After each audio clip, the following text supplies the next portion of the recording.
Hello, I want to welcome you to our discussion on social change. This is one of the areas that is extensively covered in community development and even sociology. Our discussion will focus on two key areas. We want to attempt first to understand what is meant by social change. We will then look at the major characteristics of social change. Other aspects of social change, we will discuss them in our subsequent lectures. So for this particular one, we want to look at the meaning and characteristics of social change. I want to invite you all to this discussion, and I want to encourage you to take note of any issue that may not be clear so that you may raise it appropriate time for more deliberation on it. Welcome to the discussion.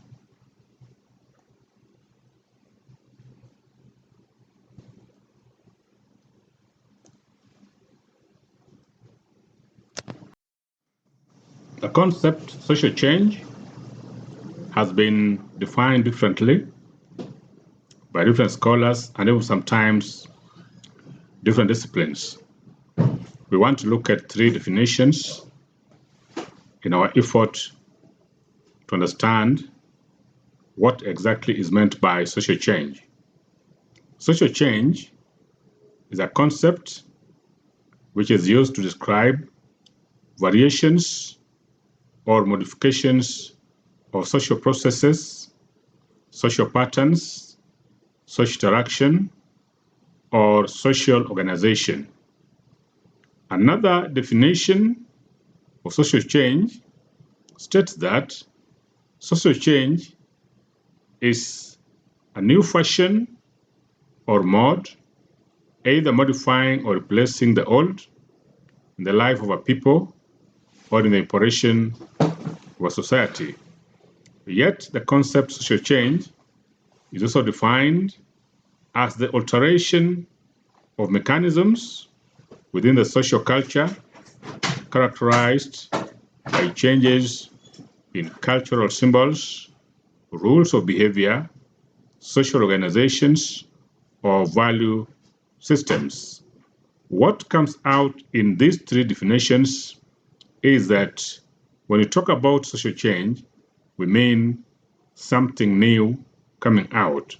That is, modification or alteration of what was known or what society was used to, so that there is something new that comes out of it. From these definitions again, it is clear to us that social change covers so many areas, but above all, it's about people and society. It looks into a broad range of issues, including culture, including social relationships, including structures that exist in society, including social organizations or institutions that have been put in society, including the values as well as rules of behavior. So that if we change our diet, that is social change. If we change the way, say, we elect our leaders, that is social change. If we say we use new ways or methods of selecting our marital partners, that's social change. So social change simply means a change, alteration, or modification of what used to exist so that something new comes out of it. However, the concept with regard to development as well as sociology could be much broader because it covers a range of issues that cuts across different aspects of society.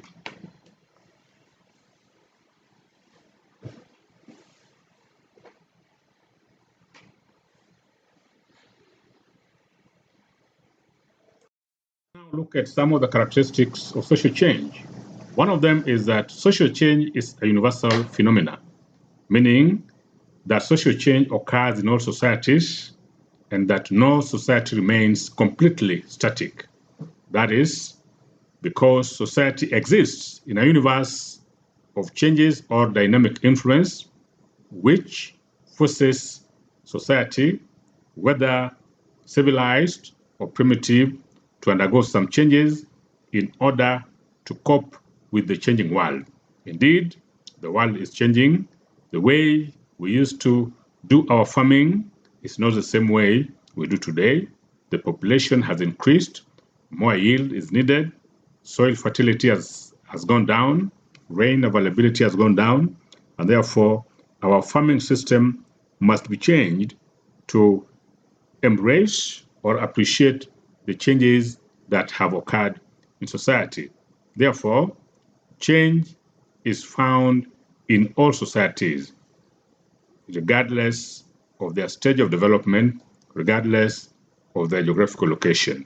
However, the speed of change may differ from one society to another because of certain factors, such as exposure to some of the drivers of social change, including technology, education, and even contact with the outside world. So that even though we agree that change affects all societies and all regions, the speed with which change is embraced differ. The speed with which change moves differ because of certain drivers. In some societies, these factors are more valuable. In others, they are quite scarce. Again, in some societies, people are more embracive to these factors, while in others, they doubt them. And therefore, the faster we embrace these factors, the faster the speed of change. The slower we embrace these factors again, the slower the speed of change. Otherwise, the common denominator here is that change is universal. It affects all societies in all regions, regardless of their level or stage of development.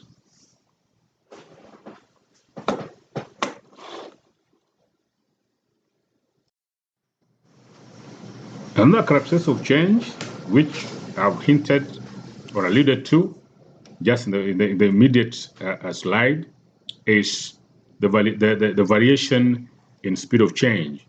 That is, although change affects all societies, the speed at which change takes place differ, so that the speed of change is not uniform in every society. In most societies, social change is so gradual that it's often not noticeable by the affected generation. However, social change in some areas, such as urban areas, are more faster compared to the rural areas. This is largely because urban areas are more cosmopolitan, they are more exposed to the outside world, and they are also more exposed to technology and other drivers of social change. So that makes them, one, embrace change fairly easily, and secondly, adopt that change again faster. Again, we also need to notice that change, the speed of change, also differ with the nature of culture, so that change in material culture occurs much faster than those of the non-material cultures. Material cultures are things like fashion, buildings, diet, among others. Non-material cultures are those that do with values, beliefs, norms, among others. So it is easier for somebody to adopt a new architectural design for a house, but it's not so easier for that person to adopt new norms, to adopt new beliefs, to adopt new values. So change differ again with regard to whether the nature of culture, so that it is quite faster when it comes to material culture, but fairly slower when it comes to non-material culture.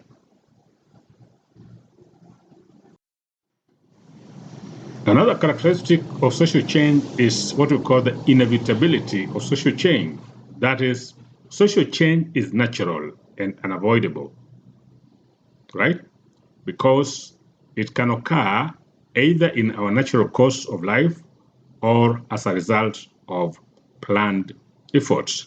Therefore, human beings by nature desire to change, and change sometimes is important in enabling us satisfy our needs.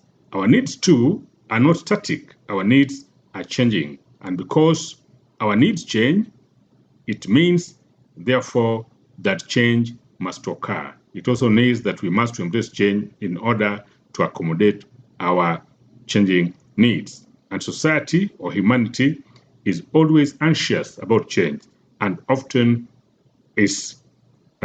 looks forward to a particular change. So that today, any system that comes in place, whether it is government, whether it's an administration or a bureaucracy, the expectation is that the incoming administration will do things differently. A change in approach to solving human problems, a change in approach to managing politics, and a change in approach in governing society. So change cannot be ignored. It is part and parcel of the natural process of human growth, and therefore we cannot avoid it. What matters is we must always prepare for change. Sometimes they say that if you don't prepare to change, then change will change you. In other words, whether you accept change, whether you perceive it negatively, or whether you don't want it, in a way, change will change you, either you directly or people around you. So change is unavoidable. It is part of the natural course of life, which from one time to another, we will always undergo change.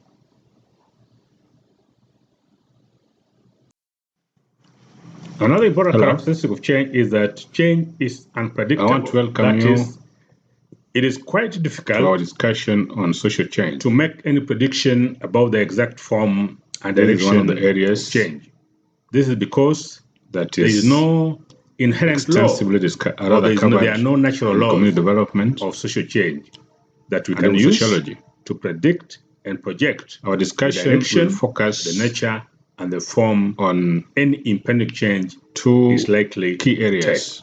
While it is possible to predict about first to understand what is meant the emergence of the drivers of social change, we will then look at extremely difficult to the major characteristics, the direction of social and magnitude of change on account other aspects of social change. What I mean here is that we will discuss them that things like such as technology, education, subsequent religion, among others, so for this particular one, change, we want to look at the meaning that we can know is that they have the potential of facilitating change. But it's not possible for us to this discussion to say that. And I want to encourage you they intend to bring take note of an issue will take this direction that may not be clear, take this form so that will be accepted. You may raise it. You may raise it at proper time. People will embrace it for more deliberation, or people will modify it. It is quite difficult for humanity to do so, just because we do not have particular natural laws that we can draw our experiences from to use and therefore predict change. It's therefore quite difficult to predict how social change will affect our attitude, how it will affect our norms, how it will affect our values, and also how it will affect our beliefs. What is clear is that change will always come. How it will come, how it will affect us, and how we'll respond to it, it is quite difficult to predict.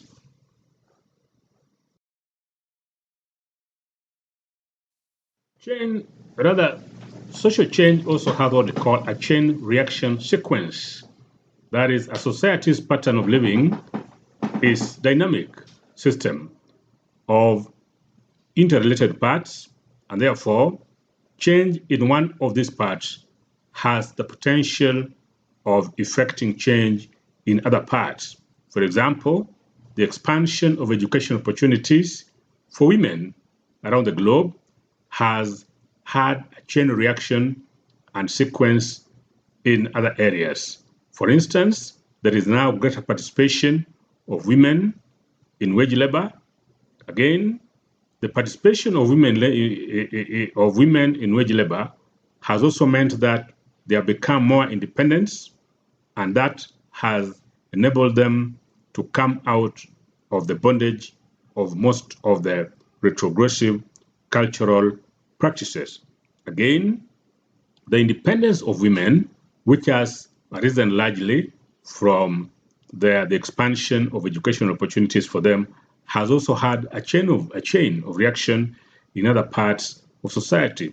For instance, in the family, we are increasingly witnessing higher cases of single marriages, higher cases of matrifocal families. Some of these were not present in large numbers some decades back, but due to the expansion of female education, we are now seeing a lot of things. Take the case, for instance, the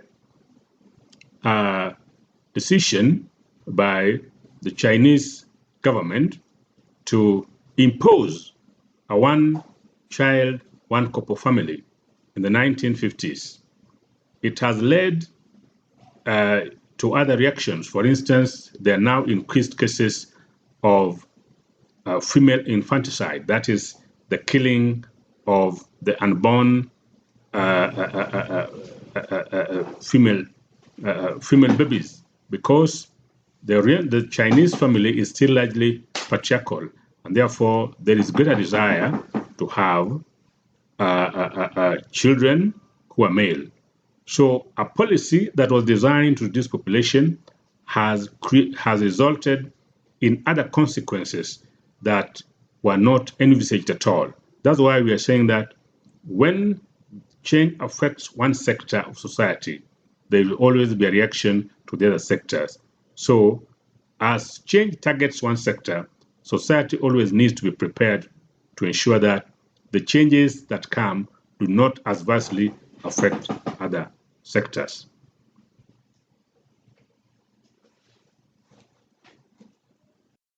The other characteristic of social change is that of the fact that social change has multiplicity of causes.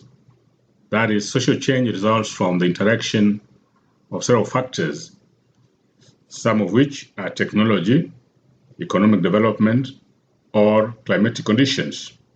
While there could be one dominant factor that is clearly visible and which can be described as the main trigger of social change, beneath that particular dominant factor could also arise several other factors that act as a catalyst to what is being visibly conceived as the trigger factor. So that when you talk about social change, it is not merely a one factor driven phenomenon. Social change can be caused by several multiple factors at the same time. For instance, today, Kenyans have embraced technology, and it is embraced the way on how we do business. It is therefore possible for one to assume that the revolution that we see in business is solely caused by technology. However, other factors, such as the higher level of education in Kenya, where levels of literacy are quite more, might have also contributed to the rising cases of e-businesses. Other factors might also be government tolerance, which has necessitated the use of social media and other medium to facilitate not only to revolutionize not only business, but also facilitate communication and also other things. So while on the surface of it, it is possible to say that the business revolution that we have today has been powered by technology. One other thing that we also need or which also lie beneath what is visible, is the fact that literacy levels in Kenya has risen, and also government tolerance towards technology and other things might have also played a part in revolutionizing businesses that we now see today. Characteristic of social change that we want to look at is that one of modification or replacement. What we mean by this is that social change might mean result rather in a modification of something, or it might result in the replacement of something. When it's a modification, it might mean, for instance, physical goods such as new models of vehicles, new housing designs, and even new music system. What it means is that vehicles are still there, but new models are coming up. Housing are still there, but new designs are coming up. Music system is there, but the new ones are coming up. Or even cell phone, we have mobile phones that are there. The mobile phone technology is still there. What matters is there are new models of phones that we use, some with greater features and some with more detailed designs. Otherwise, the technology which is mobile is still the same, but there's a modification in terms of the gadgets that we use to communicate, among other things. But there can also be what we call replacement, so that we're replacing an old idea with a new one. Take the case of the telecommunication sector and the idea that for some time in this country, we relied on landline communication. So that was communication technology that was there then. But later on, it was replaced by mobile phone technology. Of course, landline systems still exist, especially in government offices and some corporations. But the general populace now rely more on mobile phone technology. So that was a replacement. What we mean here is that change can result in a modification of something or total replacement of something. These are some of the characteristics of social change that I felt that we need to share. Students are free to examine other characteristics of social change. In our next discussion about social change, we shall look at the drivers of social change. That is, what is it that leads to social change? That will be the focus of our next discussion. Thank you for your time and for listening.